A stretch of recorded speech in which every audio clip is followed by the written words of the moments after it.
તો જય માતાજી મિત્રો, સ્વાગત છે તમારું આજના આપણા મિની બ્લોગમાં। આજે ગાઈસ આપણો શહેરી મિની બ્લોગ, કારણ કે સાંજ પડી છે ને જમવાનું થઈ જશે તૈયાર। જમવા બનાવી છે મસ્ત મજાની રીતે રીંગણની ભાજી। આ બાજુ અમારા વિવેકભાઈ છે, એ બાજુ છે રંભા, નહીં રંભા?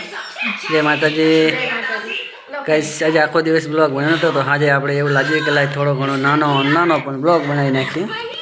નાનો પણ આમ તો નાનો બ્લોગ, કારણ કે આજે આપણે ગાઈસ ગયા હતા બહાર ગામ કામે। બહાર ગામ તો કાંઈ રમવા હોય નહીં ભેગા, આપણે એકલા હોય, અને અમુક જગ્યાએ આપણે બ્લોગ ના બનાવી શકીએ।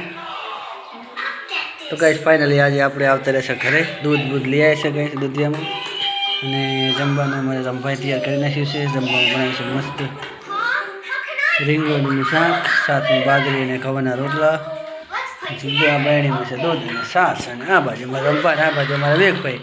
શું કહે બધા, શું બોલે છે? હે છે ને જી હે? તો ચલો ગાઈસ મળીએ ખાઈ પીને। તો ફાઇનલી ગાઈસ સાંજ પડી છે, રાત પડી છે, વાગી ગયા છે 9 જ। આપણે વાળું બીજું કરી જશે। અમારા વિવેકભાઈ રંભા પણ હોઈ ગયા છે, જો કાંઈ વિવેકભાઈ હોઈ ગયા છે, રંભા પણ ગહેરી નીંદમાં છે।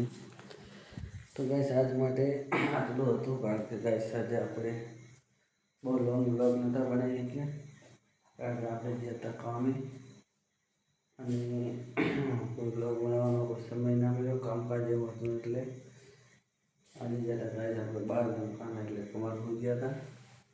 તો ગાઈસ કોશિશ કરશું બ્લોગ બને, આખો બ્લોગ બને 10 મિનિટ કે 8-10 મિનિટનો, એવો ટ્રાય કરશું। તો ગાઈસ આજ માટે આટલું જ હતું, મળશું નેક્સ્ટ બીજા વિડીયો હંગાથે। કોશિશ કરશું કે લોંગ વિડીયો બને, તો મળશું બીજા વિડીયો હંગાથે। તમારા જય માતાજી।